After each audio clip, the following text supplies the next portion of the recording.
रामायण ये सिर्फ एक महाकाव्य नहीं है, बल्कि ये तो जीवन जीने की एक पाठशाला है।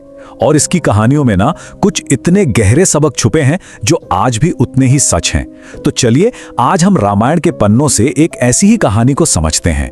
ये कहानी है लंका की एक भयावह रात की, एक रहस्यमयी हंसी की और एक ऐसी आत्मा की जिसे अपने ज्ञान पर घमंड तो बहुत था, पर वो सम्मान का असली मतलब ही भूल गया था। जरा सोचिए, लंका का आसमान दिन भर के युद्ध के बाद एकदम थका हुआ और नीचे धरती पर एक गहरी बोझिल सी खामोशी। सन्नाटा इतना ज्यादा था कि किसी के दिल की धड़कन भी शायद साफ सुनाई दे जाए। शिविर में सब आराम कर रहे थे, पर हवा में ना एक अजीब सा तनाव था। ऐसा लग रहा था जैसे ये रात अपने अंदर कोई बड़ा राज छुपाए बैठी हो। और ठीक तभी उस गहरी शांति को एक झटके में चीरती हुई एक आवाज गूंजी, एक ऐसी आवाज जो किसी की भी रूह कंपा दे।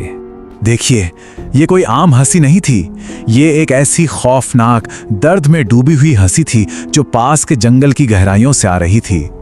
उस हंसी में कोई मजाक नहीं था, बल्कि एक गहरा अफसोस और बेबसी की चीख थी जो उस शांत रात को और भी भयानक बना रही थी।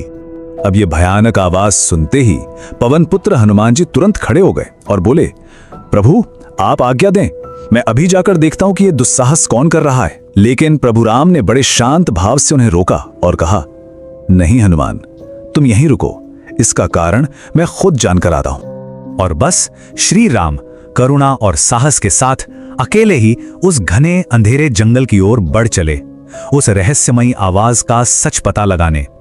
राम जैसे जैसे जंगल के अंदर जा रहे थे, वो हंसी और भी तेज और साफ होती जा रही थी। अब उसमें सिर्फ डर नहीं, बल्कि एक कभी ना खत्म होने वाली पीड़ा महसूस हो रही थी। ऐसा लग रहा था मानो कोई आत्मा अपनी पूरी ताकत से रो भी रही हो और हंस भी रही हो, जैसे अपने ही दर्द का मजाक उड़ा रही हो।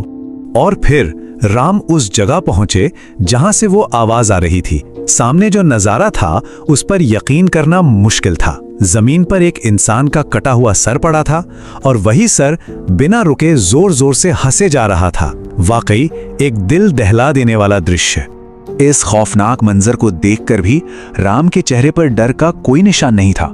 उनकी आंखों में सिर्फ करुणा थी। उन्होंने उस सिर से बड़े शांत भाव से पूछा, तुम कौन हो और तुम्हारी इस हालत की वजह क्या है? राम के करुणा भरे शब्द सुनते ही वो भयानक हंसी एक सिसकी में बदलकर शांत हो गई। अब जंगल का वो खौफनाक रहस्य एक आत्मा के गहरे अफसोस की कहानी में बदलने वाला था। उस सिर ने बोलना शुरू किया, प्रभु मैं एक बहुत बड़ा विद्वान था, मैंने सारे वेद और शास्त्र रट लिए थे, लेकिन यही तो कहानी का असली मोड़ है। मतलब उसने शब्दों को तो सीख लिया था, पर उनके असली मतलब को कभी नहीं जिया। इतना ज्ञान होने के बाद भी वो जीवन के सबसे सरल सत्य से अनजान था। उसने कभी अपनी मां को सम्मान नहीं दिया। उसने अपना दर्द बताते हुए कहा, मैं अपने ज्ञान के घमंड में इतना अंधा हो गया कि अपनी मां के निस्वार्थ प्रेम और त्याग को कभी देख ही नहीं पाया। मैं जिंदगी भर उनका अपमान करता रहा और अब देखिए, मरने के बाद भी मेरी आत्मा भटक रही है। ये हंसी मेरे उसी दर्द और अफसोस की चीख है। उस आत्मा की पीड़ा सुनकर राम की आंखों में करुणा और भी गहरी हो गई। उन्होंने उसे उसके किए पर डांटा नहीं, बल्कि उसे उस दर्द से निकलने का, मुक्ति का रास्ता दिखाया। राम ने उसे समझाया और ये इस पूरी कहानी का सबसे बड़ा सबक है। उन्होंने कहा, सच्चा ज्ञान सिर्फ किताबें रटने से नहीं मिलता। असली ज्ञान तो अपने माता पिता के चरणों में है, उनका सम्मान और उनकी सेवा करने में है, क्योंकि यहीं से करुणा, सेवा और धर्म की पहली सीढ़ी शुरू होती है। राम ने उसे मुक्ति पाने का बहुत सरल रास्ता दिखाया।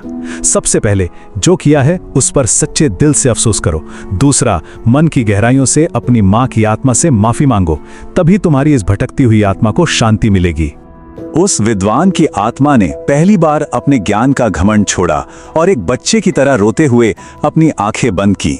उसने सच्चे दिल से अपनी मां के हर अपमान के लिए माफी मांगी। वो अब हंस नहीं रहा था, बल्कि अपने पश्चाताप के आंसुओं से खुद को पाक कर रहा था। और जैसे ही उसने सच्चे मन से माफी मांगी, एक चमत्कार हुआ। उस कटे हुए सिर का चेहरा दर्द से आजाद होकर एकदम शांत हो गया। उसकी सारी पीड़ा खत्म हो गई और कुछ ही पलों में वो आत्मा एक दिव्य रोशनी में बदलकर आसमान में विलीन हो गई। उसे आखिरकार मुक्ति मिल ही गई। उस आत्मा को उसकी मंजिल दिखाकर श्री राम वापस अपने शिविर की ओर लौट आए। जंगल में अब वही शांति लौट आई थी, लेकिन इस बार ये शांति गहरी और सुकून देने वाली थी। चिंतित हनुमान ने पूछा, प्रभु, वो भयानक हंसी किसकी थी? राम मुस्कुराए और बहुत ही आराम से बोले, हनुमान, वो एक ज्ञानी लेकिन भटकी हुई आत्मा की थी, जिसे आज अपनी भूल का एहसास हुआ और उसे अपना सही रास्ता मिल गया। और फिर उन्होंने हनुमान को वो सीख दी जो उस रात की पूरी घटना का निचोड़ थी। उन्होंने कहा, याद रखो हनुमान, इस संसार में सबसे बड़ा धर्म और सबसे पहला कर्तव्य अपने माता पिता का सम्मान करना ही है। जो इस पहले धर्म को नहीं निभा पाता, उसके लिए बाकी सारे यज्ञ, तप और ज्ञान बेकार हो जाते हैं। ये कहानी अपने पीछे एक बहुत गहरा सवाल छोड़ जाती है। अगर दुनिया का सारा ज्ञान हासिल कर लिया जाए, लेकिन जिनसे हमें जीवन मिला उन्हीं का सम्मान करना न सीखा, तो फिर उस ज्ञान का असल में क्या मूल्य है?